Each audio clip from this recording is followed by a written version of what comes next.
ونعوذ بالله من شرور انفسنا ومن سيئات اعمالنا من يهده الله فلا مضل له ومن يضلل فلا هادي له ونشهد ان لا اله الا الله وحده لا شريك له ونشهد ان محمدا عبده ورسوله قال الله تبارك وتعالى في القران المجيد قل ان كان اباؤكم وابناؤكم واخوانكم واخواتكم وعشيرتكم واموالكم وتجارة تخشون كسادها ومساكن ترضونها احب اليكم من الله ورسوله وجهاد في سبيله فتربصوا حتى ياتي الله بامره والله لا يهدي القوم الفاسقين. صدق الله العظيم.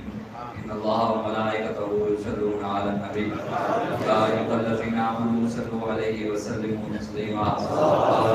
اللهم صل على سيدنا ومولانا محمد وعلى الجود والكرم وآله وبارك وسلم.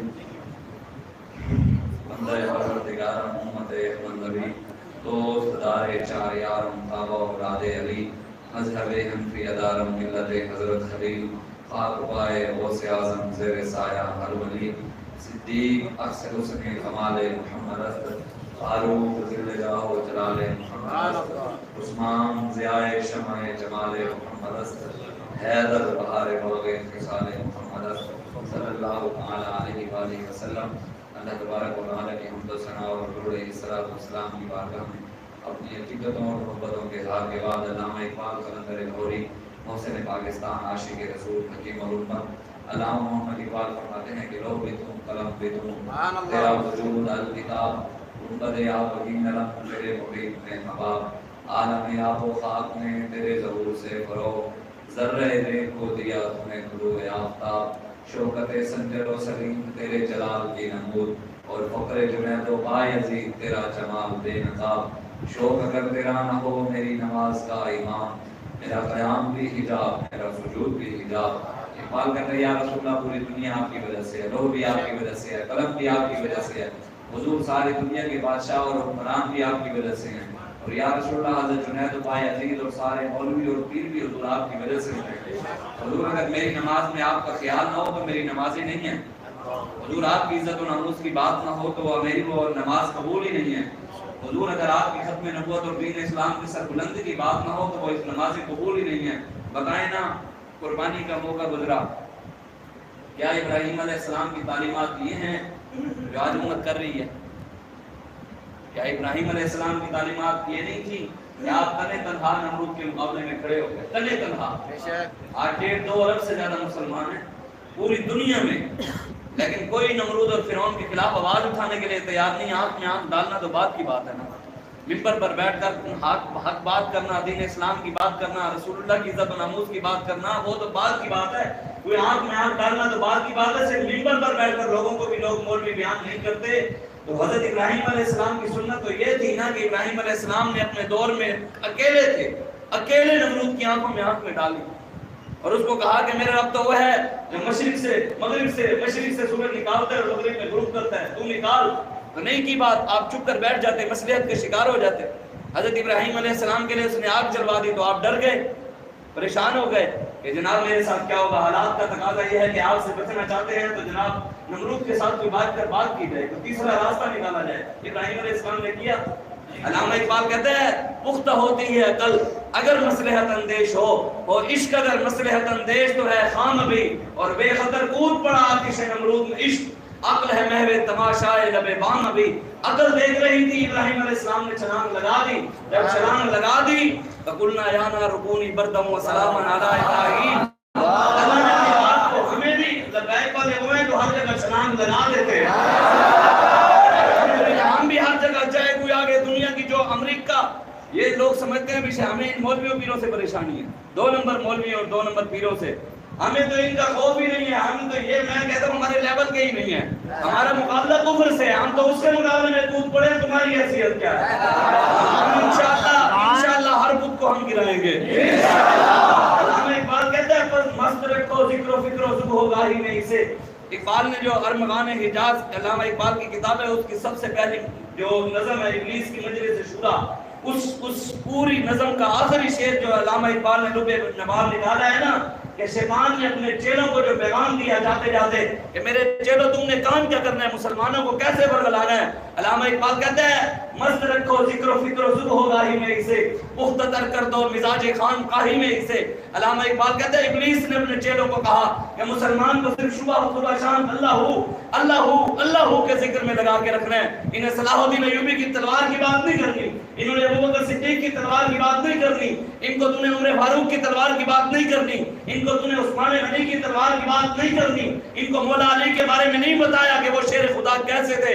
انہیں بس یہی بتانا ہے کہ حلوہ کیسے کھانا ہے، چاول کی دیگ کیسے پکانی ہے. انہیں یہ بتانا ہے کہ تم نے لنگر کیسے چلانا ہے، یہ کھیریاں کیسے پکانی ہے. امام حسین نے کربلا میں جا کر کھیر پکائی تھی، امام حسین نے کربلا میں جا کر حلوے کی دیگ بانٹی تھی، امام حسین نے کربلا میں جا کر چاولوں کی دیگ بانٹی تھی، وہاں پر جا کر سبیلیں چلائی تھی.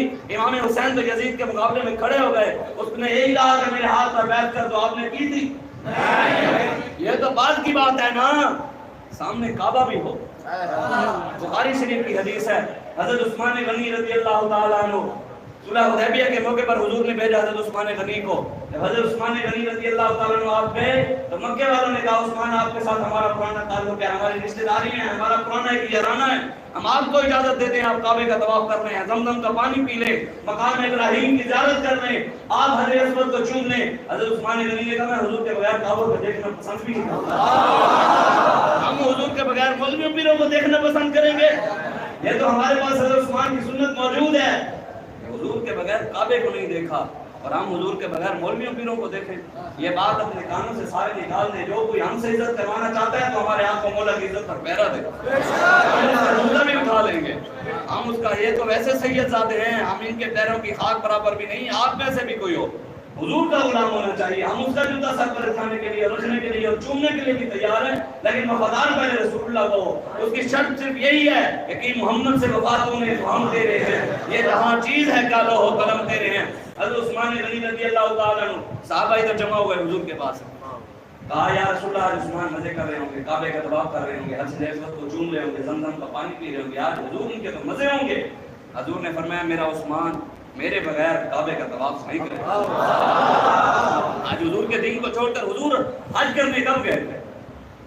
حضور نے تو پہلے دن تخت پر بٹھایا پھر حج کے لیے گئے. یہاں ہر سال بھی سب حج کرنے چلے جاتے ہیں. ہمیں آ کر لوگ کہتے ہیں مریدوں کا مال کھا کر حرام کھا کر، وہ شاعر نے بات کی ہے میں کروں گا تو کسی کو درد ہوگا. میں شاعر کے بارے میں، شاعر کہتا ہے پیٹ میں حرام اور طواف پہ طواف، پیٹ میں حرام اور طواف پہ طواف. کعبہ اس چکر میں ہے کہ یہ لوگ کس چکر میں ہیں.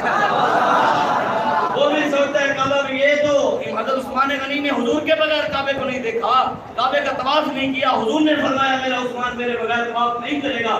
حضرت عثمان واپس آ گئے، صحابہ اکٹھے ہو گئے، پتہ تو نہ کیا تھا، لیکن امتحان کے لیے پوچھا جناب آپ مزے کر رہے، کعبے کا طواف کر رہے، زمزم کا پانی پیا ہے، حضرت اسود کو چوما ہے.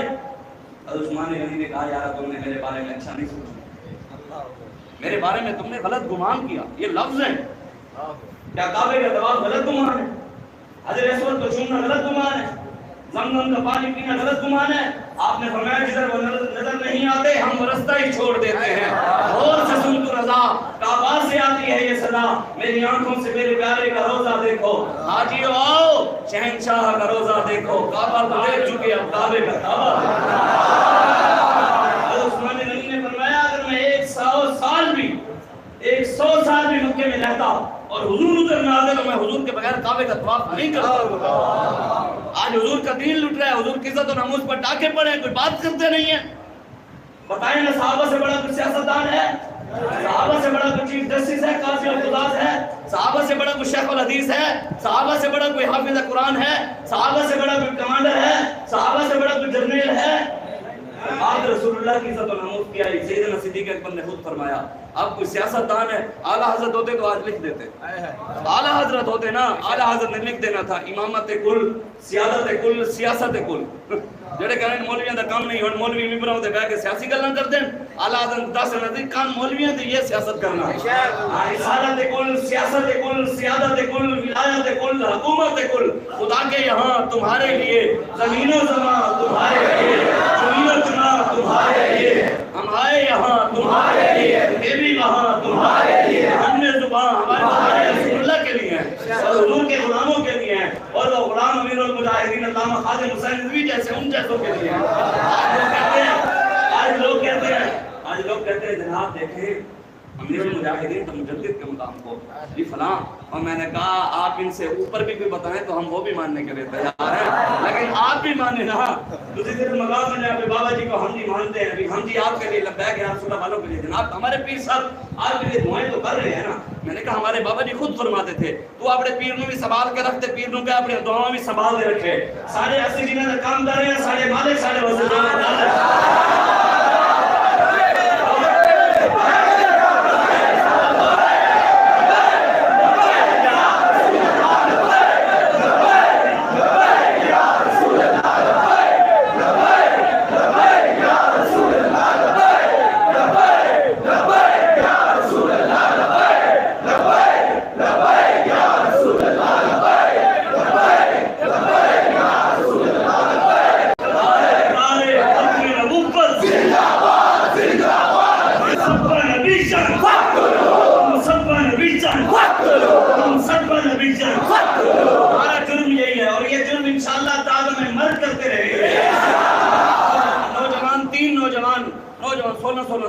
نوجوانوں کو جب عدالت میں لے گئے اب کی بات ہے جب عدالت میں لے گئے تو نوجوانوں سے جب نے پوچھا جناب آپ کا جرم کیا ہے بچوں نے کہا گستاخ رسول کی ایک سزا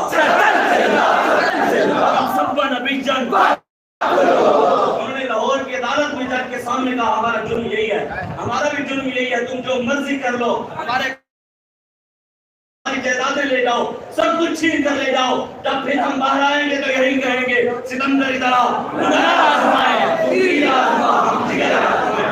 تو جگر آزمائے نہیں دکھایا نہیں پھر میرے قائد نے جب 3 مہینے بعد پیشی پر آیا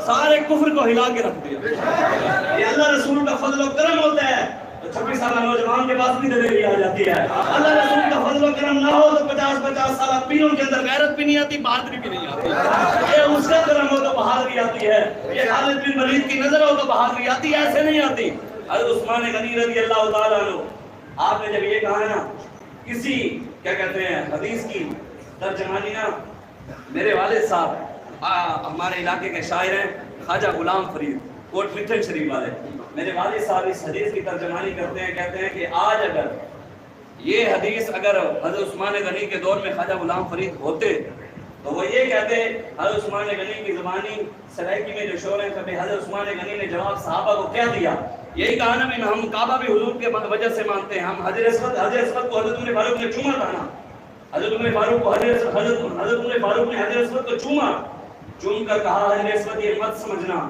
اس لیے چوم رہا ہوں کہ تجھے دنیا چومتی ہے حضرت اسود یہ بھی مت سمجھنا کہ اس لیے چوم رہا ہوں کہ تو کعبے کے ساتھ لگا ہوا ہے حضرت اسود یہ بھی مت سمجھنا کہ تو جنت کا پتھر ہے اس وجہ سے چوم رہا ہوں حضرت عمر فاروق نے کہا میں تجھے اس لیے چوم رہا ہوں کہ میرے آقا مولا نے ایک بار چوما تھا بس ہمارا معیار بھی یہی ہے ہم کسی پیر کے ہاتھ چومتے ہیں کسی مولوی کے ہاتھ چومتے ہیں کسی سید کے ہاتھ چومتے ہیں کسی دنیا دار کے ہاتھ چومتے ہیں اس کی وجہ صرف یہی ہے حضور کی وجہ سے چومتے ہیں حضرت عثمان غنی کی ترجمانی ہمارے شاعر ہمارے علاقے کے شاعر نے کی ہمارے میرے والد صاحب فرماتے ہوتے ہیں خواجہ صاحب فرماتے ہیں اسی حدیث کی ترجمانی کہ یا رسول اللہ میرا عشق بھی تم یا رسول اللہ حضرت عثمان غنی نے کہا یا رسول اللہ میرا عشق بھی تم میرا یار بھی تم میرا دین بھی تم ایمان بھی تم میرا سامل مٹھڑا شان سرونہا من موہن جانان بھی تم میرا جسم بھی تم میرا روح بھی تم میرا قلب بھی تم جند جان بھی تم میرا ذکر بھی تم میرا فکر بھی تم میرا ذوق بھی تم میرا شوق بھی تم وجدان بھی تم میری زہد عبادت طاعت تقوی علم بھی تم عرفان بھی تم میرا کعبہ قبلہ مسجد منبر مصحف قرآن بھی تم میرا دھرم بھی تم میرا بھرم بھی تم میرا شرم بھی تم وجدان بھی تم میرا اول آخر اندر ظاہر ظاہر تے پنہان بھی تم میری مہندی کجل مساق بھی توں میرا بیڑا پان بھی توں یہ یار فرید قبول کرے سرکار بھی توں سلطان بھی توں میرا سب کچھ حضور ہے صاحب یہ کوئی بات زندہ باد زندہ باد زندہ باد زندہ باد زندہ باد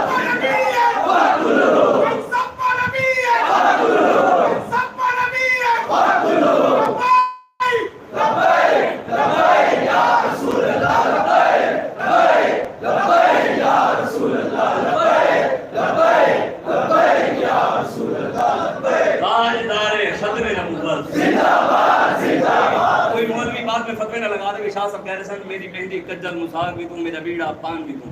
خواجہ صاحب کا مطلب یہ ہے کہ لوگوں کو کجل لگا کر مزہ آتا ہے, ہمیں حضور کا نام لے کر مزہ آتا ہے. لوگوں کو پان رکھ کر بیڑا رکھ کر مزہ آتا ہے, ہم حضور کا نام لیتے ہیں ہمیں ہر چیز کا مزہ آ جاتا ہے. ہاں ہمارا مقصد صرف یہی ہے, ہمارے سے کوئی عزت کروانا چاہتا ہے تو ہمارے آقا و مولا کی عزت کرے, حضور کی عزت و ناموس پر پہرا دے. یہ حضور کا فرمان ہے. آج دیکھیں بہت سارے مولوی پاکستان کے اندر آج دن گن کے ہے جی حضرت عثمان غنی کا ایسے ہے نا. آج کچھ مولویوں کو ہم نے دیکھا, ہم نعوذ باللہ ایسی بات نہیں ہے کہ ہم مولا علی کے غلام نہیں, نا نا نا, مولا علی کی جہاں سے سواریاں گزری نا ان سواریوں نے جہاں پیشاب کیا ہمارے بابا جی ہمیں یہ بتا کر گئے ہم اس پیشاب کی خاک کے برابر بھی نہیں. لیکن آج دن عثمان غنی کا ہو اور ہوں بھی وہ یا رسول اللہ کہنے والے اور کہیں کہ جشن یوم مولا علی, ہم تو کہتے ہیں تم یہ بھی مناؤ یا حضرت عثمان غنی کا دن بھی تو مناؤ نا. وہاں تو حضور علیہ الصلوۃ والسلام کی ایک لفظ جگہ ہیں اور حضرت عثمان غنی کے پاس دو ان کی بیٹیاں ہیں. یہ تو پھر آپ لوگوں کو خود سوچنا چاہیے. میں یہ بات کرتا ہوتا ہوں, ہمارے سنی جو ہوتے ہیں نا, کچھ صحابہ کے گستاخ جو ہوتے ہیں, جن کے ماننے والے تھوڑے زیادہ ہو جاتے ہیں, جن کے مرید تھوڑے زیادہ بڑھ جاتے ہیں, وہ پھر ممبروں پر بیٹھ کر صحابہ کے بارے میں بکواس کرتے ہیں. بابا جی نے جو حدیث بیان کی ہے نا, یہ مکمل حدیث تو یہی ہے, من سب نبیًا فاقتلوہ ومن سب صحابیًا فاجلدوہ. حضور نے فرمایا قیامت تک جو نبی کے بارے میں بات کرے اسے کاٹ کے رکھ دو, اور جو صحابہ کو بھونگے ان لمحے پا کے چھتر مارو. چھتر کوڑے چھتر ہی بنتے ہیں نا, کوڑے مرواؤ چھتر ہی بنتے ہیں. آپ ایک بھی, میں گجرات کے اندر گیا تو میں نے یہ حدیث بیان کی تو ایک شاہ صاحب وہ تھے کہ گستاخ ہوں گے. میں نے کہا شاہ جی آپ سادات کو بھی چھتر پڑیں گے؟ میں نے کہا آپ بھونک کر دکھائیں, ہم چھتر مار کر دکھائیں گے. اسلام کی عظمت کے ستارے ہیں صحابہ, دین کی شوکت کے مینارے ہیں صحابہ, کیا خوب تعلق ہے انہیں شاہ عرب سے, ہیں چاند محمد تو ستارے ہیں صحابہ. صحابہ کے بھی غلام ہیں, اہل بیت کے بھی غلام ہیں. اور شاعر نے بڑی خوبصورت بات کی ہے, وہ کہتا ہے سخیاں دے وچ لاسانی نے عثمان غنی. سخیاں دے وچ, وہ پروفیسر بشیر صاحب ہیں, انہوں نے لکھا ہے بڑا خوبصورت شعر, سخیاں دے وچ لاسانی ہے عثمان غنی, پاک نبیدہ جانی ہے عثمان غنی. مٹ گئے مٹوے سن عثمان غنی دے گستاخ. آگے فرماتے ہیں یہ دنیا دے وچ کہ ہم حشر تئیں لافانی ہے عثمان غنی. حضرت عثمان غنی رضی اللہ تعالیٰ عنہ کا جو بھی گستاخ ہے نا, وہ فرماتے ہیں وہ ختم ہو جائے گا, لیکن حضرت عثمان غنی کا نام تو قیامت تک رہے گا. عثمان غنی رضی اللہ تعالیٰ عنہ, عائشہ صدیقہ رضی اللہ تعالیٰ عنہا ارشاد فرماتی ہیں کہ حضور گھر میں موجود تھے اور حضور علیہ الصلوۃ والسلام گھر میں تھے تو ابو بکر صدیق نے اجازت مانگی کہ حضور اجازت دیں, تو حضور نے اجازت دی. حضور ویسے ہی بیٹھے رہے جیسے پہلے بیٹھے تھے. حضرت ابو بکر صدیق گئے, انہوں نے بات کی, چلے گئے. حضرت عمر فاروق نے اجازت مانگی, وہ آئے, انہوں نے بات کی, وہ چلے گئے. جب تیسری بار حضرت عثمان غنی آئے نا, تو حضور جیسے بیٹھے تھے, جب سنا کہ عثمان کا نام آیا تو حضور سیدھے ہو کر بیٹھے. حضور نے اپنے کپڑے بھی سیدھے کر لیے اور اما عائشہ صدیقہ کو کہا کہ عائشہ تم بھی اپنے کپڑے سیدھے کر لو, تم بھی اپنا سارا کچھ. جب حضرت عثمان غنی آئے, اپنی بات کی اور بات کر کے چلے گئے, تو اما عائشہ صدیقہ نے پوچھا یا رسول اللہ, ابو بکر صدیق بھی آئے, آپ نے ایسا عمل نہیں کیا. حضرت عمر فاروق بھی آئے, آپ نے ایسا عمل نہیں کیا. عثمان آئے تو یہ, آپ نے فرمایا عثمان سے اللہ حیا کرتا.